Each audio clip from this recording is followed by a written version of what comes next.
Hi hello ನಮಸ್ಕಾರ, ನಿಮಗೆಲ್ಲರಿಗೂ ಸ್ವಾಗತ ಆಶಾ ಅಡುಗೆ ಮನೆಗೆ. ನೀವು ಪಾರ್ಟ್ 1 ಸ್ಪಾಂಜ್ನ ಯಾವ ರೀತಿ ರೆಡಿ ಮಾಡಬೇಕು, ಅದೇ ರೀತಿ ಕ್ರೀಮ್ನ ಯಾವ ರೀತಿ ರೆಡಿ ಮಾಡಬೇಕು ಅನ್ನೋದನ್ನು ಡೀಟೇಲ್ ಆಗಿ ಶೇರ್ ಮಾಡಿದ್ದೇನೆ. ಅದರ ನಂತರ ಇವತ್ತು ಪಾರ್ಟ್ 2 ಕ್ರೀಮ್ನ ಯಾವ ರೀತಿ ಅಪ್ಲೈ ಮಾಡಬೇಕು, ಯಾವ ರೀತಿ ಫಿನಿಶಿಂಗ್ನ ಮಾಡಬೇಕು, ಅದೇ ರೀತಿ ಕ್ರೀಮ್ನ ಡಿಸೈನ್ ಯಾವ ರೀತಿ ಕ್ರಿಯೇಟ್ ಮಾಡಬೇಕು ಅನ್ನೋದನ್ನು ನೋಡೋಣ. ಹಾಗಾದರೆ ಪಾರ್ಟ್ 2 ಇವತ್ತಿನ ವಿಡಿಯೋ ಕಂಟಿನ್ಯೂ ಮಾಡ್ತಾ ಇದ್ದೇನೆ. ಈ ರೀತಿಯಾಗಿ ನಾನು ಸ್ಪಾಂಜ್ನ 4 ಲೇಯರಲ್ಲಿ ಕಟ್ ಮಾಡಿದ್ದೆ. ಅದರ ನಂತರ ನೋಡಿ ಇಲ್ಲಿ ಬೇಸ್ನ ಯೂಸ್ ಮಾಡ್ತಾ ಇದ್ದೀನಿ. 5 ಇಂಚಿನ ಸ್ಪಾಂಜ್ ರೆಡಿ ಮಾಡ್ತಾ ಇರೋದ್ರಿಂದ ಇಲ್ಲಿ 7 ಇಂಚಿನ ಬೇಸ್ನ ಯೂಸ್ ಮಾಡ್ತಾ ಇದ್ದೇನೆ. ಕೆಳಗಿಟ್ಟಿರುವಂಥ ರಟ್ಟಿಗೆ ನಾವು ಬೇಸ್ ಅಂತೀವಿ.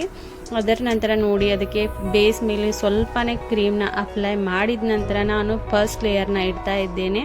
ಫಸ್ಟ್ ಲೇಯರ್ ಇಟ್ಟ ನಂತರ ನೋಡಿ ನಾನು ಇದಕ್ಕೆ ಶುಗರ್ ಸಿರಪ್ನ ಅಂದರೆ ನಾವು ಸಕ್ಕರೆ ಮತ್ತು ನೀರನ್ನ ಮಿಕ್ಸ್ ಮಾಡಿ ಇಟ್ಟಿದ್ವಲ್ವ, ಅದನ್ನೇ ನಾನು ಇದರ ಮೇಲೆ ಅಪ್ಲೈ ಮಾಡಿದ್ದೇನೆ. ಅದರ ನಂತರ ನಾನು ಪೈಪಿಂಗ್ ಬ್ಯಾಗಲ್ಲಿ ಕ್ರೀಮ್ನ ಹಾಕಿ ಕ್ರೀಮ್ನ ಕೂಡ ಅಪ್ಲೈ ಮಾಡಬೇಕು. ಅದನ್ನು ಕೂಡ ಚೆನ್ನಾಗಿ ಈಕ್ವಲ್ ಆಗಿ ಅದನ್ನು ಸ್ಪ್ರೆಡ್ ಮಾಡಿದ ನಂತರ ಅದಕ್ಕೆ ನಾನು ಇಲ್ಲಿ ಕ್ರಷ್ ಕೂಡ ಹಾಕ್ತಾ ಇದ್ದೇನೆ. ಕ್ರಷ್ನ ಹಾಕಿ ಅದನ್ನು ಕೂಡ ನಾವು ಚೆನ್ನಾಗಿ ಸ್ಪ್ರೆಡ್ ಮಾಡ್ಕೋಬೇಕು.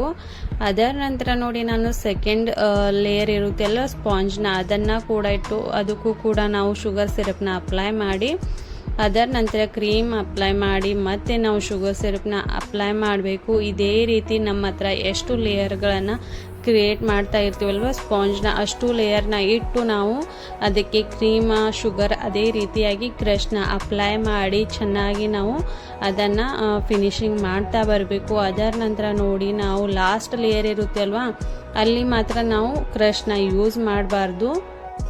ಇಲ್ಲಿ ನೋಡಿ ನಾನು ಥರ್ಡ್ ಲೇಯರ್ ಕೂಡ ಇಟ್ಟಿದ್ದೇನೆ. ನಾನು ಇಲ್ಲಿ ಫೋರ್ತ್ ನಾನು ಅಂದರೆ 4 ಲೇಯರ್ಗಳಲ್ಲಿ ಸ್ಪಾಂಜ್ನ ಕಟ್ ಮಾಡಿದ್ರಿಂದ ಇಲ್ಲಿ ಥರ್ಡ್ ಲೇಯರ್ ಮೇಲೂ ಕೂಡ ಇಲ್ಲಿ ಕ್ರೀಮ್ ಅಪ್ಲೈ ಆದ ನಂತರ ಕ್ರಷ್ ಕೂಡ ಅಪ್ಲೈ ಮಾಡಬೇಕು. ಇಲ್ಲಿ ನೋಡಿ ಇದು 4ನೇ ಲೇಯರ್ ಅಂದರೆ ಫೈನಲ್ ಲೇಯರ್ ಇರುತ್ತೆ ಅಲ್ವಾ, ಅದಕ್ಕೆ ಸ್ವಲ್ಪನೇ ಕ್ರೀಮ್ ಅಪ್ಲೈ ಮಾಡಿ ನಾವು ಕ್ರಮ್ ಕೋಟಿಂಗ್ ಮಾಡಬೇಕು.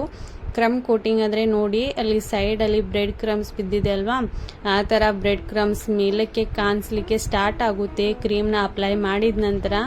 ಅದಕ್ಕೆ ಈ ರೀತಿಯಾಗಿ ನಾವು ಕ್ರಮ್ ಕೋಟಿಂಗ್ ಮಾಡೋದ್ರಿಂದ ಕ್ರಮ್ಸ್ಗಳು ಕೂಡ ನಮಗೆ ಕಾಣಿಸೋದಿಲ್ಲ. ಅದಕ್ಕೋಸ್ಕರ ನೋಡಿ ಸ್ವಲ್ಪನೇ ಕ್ರೀಮ್ನ ಅಪ್ಲೈ ಮಾಡಿ ನಾವು ಅದನ್ನೆಲ್ಲವನ್ನು ಕವರ್ ಮಾಡ್ಕೋಬೇಕು. ಅದರ ನಂತರ ನೋಡಿ ನಾನು ಸ್ವಲ್ಪನೇ ಕ್ರೀಮಲ್ಲಿ ಪಿಂಕ್ ಕಲರ್ನ ಆ್ಯಡ್ ಮಾಡಿ ಆ ಪಿಂಕ್ ಕಲರ್ನ ಚೆನ್ನಾಗಿ ಮಿಕ್ಸ್ ಮಾಡಿಕೊಂಡು ಅದರ ನಂತರ ನಾನು ಪೈಪಿಂಗ್ ಬ್ಯಾಗಲ್ಲಿ ಕ್ರೀಮ್ನ ಕಂಪ್ಲೀಟಾಗಿ ತುಂಬಿದ ನಂತರ ಈ ರೀತಿಯಾಗಿ ನಾನು ಇದಕ್ಕೆ ಅಪ್ಲೈ ಮಾಡಿದ್ದೇನೆ.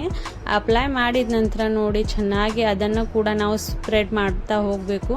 ಈ ರೀತಿಯಾಗಿ ಸ್ಪ್ರೆಡ್ ಮಾಡಿದ ನಂತರ ನೋಡಿ ನಾನು ಫಸ್ಟ್ ನೈಫ್ನಿಂದ ಅದನ್ನು ಸ್ಪ್ರೆಡ್ ಮಾಡಿದ್ದೆ.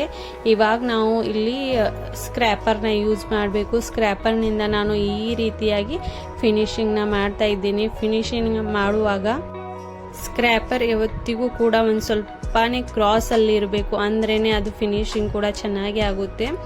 ಅದರ ನಂತರ ನೋಡಿ ನಾನು ಲೈನಿಂಗ್ನ ಸ್ಕ್ರ್ಯಾಪರ್ ಯೂಸ್ ಮಾಡಿ ಲೈನಿಂಗ್ನ ಕ್ರಿಯೇಟ್ ಮಾಡಿದ್ದೇನೆ. ಅದರ ನಂತರ ನಾನು N1 ನೋಸಲ್ನ ಯೂಸ್ ಮಾಡಿ ಈ ರೀತಿಯಾಗಿ ನಾನು ರೋಸ್ನ ಕ್ರಿಯೇಟ್ ಮಾಡ್ತಾ ಇದ್ದೇನೆ. ಈ ಸಿಂಪಲ್ ಆಗಿ ಬಿಗಿನರ್ಸ್ ಕೂಡ ಈ ಡಿಸೈನ್ನ ಕ್ರಿಯೇಟ್ ಮಾಡ್ಬೋದು.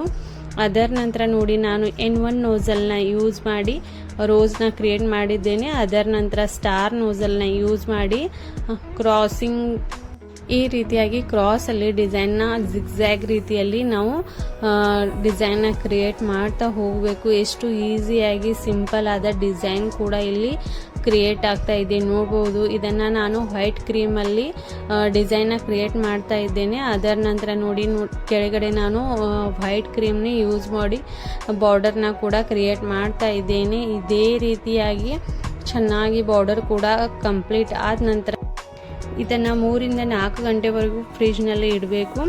ಈ ಕೇಕ್ನ ಸೇಲ್ ಮಾಡಿದ ನಂತರ ಕಸ್ಟಮರ್ ರಿವ್ಯೂ ಕೂಡ ತುಂಬಾ ಚೆನ್ನಾಗಿ ಬಂದಿದೆ. ನೀವು ಕೂಡ ಬಿಗಿನರ್ಸ್ ಇದ್ದರೆ ಇದೇ ರೀತಿಯಾದ ಹೊಸ ಕೇಕನ್ನು ಕಲಿಬೇಕಂತ ಇದ್ದರೆ ಫ್ರೀಯಾಗಿ ನನ್ನ ಚಾನಲ್ನ ಲೈಕ್ ಮಾಡಿ, ಶೇರ್ ಮಾಡಿ, ಸಬ್ಸ್ಕ್ರೈಬ್ ಮಾಡೋದನ್ನು ಮರಿಬೇಡಿ.